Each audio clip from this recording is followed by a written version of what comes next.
জোরে কথা বলো। গুরুত্বপূর্ণ সমীকরণ সমাধান করতে যাচ্ছি, যেটি হলো 3+3=7। অনেক পরীক্ষাতে আসে, এটি একটি প্রশ্ন, তাই এটি যে কোনো পরীক্ষাতে চলে আসতে পারে।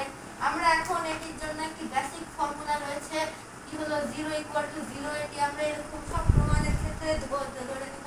এবার 0=0টাকে কি লেখা যাবে আমাদের এই প্রমাণের ক্ষেত্রে? 42 - 42 একটা 0 হয়ে গেল। এবার ইকুয়াল ওই পাশে আরেকটা 0। আমরা এটাকে 49 হয়, এটাকে 49 - 49 লিখতে পারি। এখন এই দুটাকে লেখা যায় কিভাবে?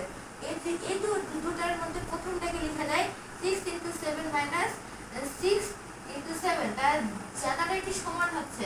এবং এটিকে লেখা যাচ্ছে, এটিকে হলো 7 × 7 - 7 × 7।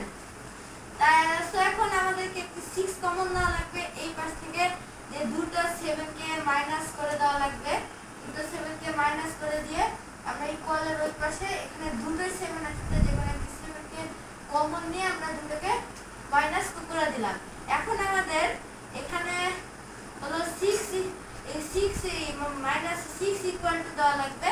এখন আমাদের 6টা এখানে থাকবে,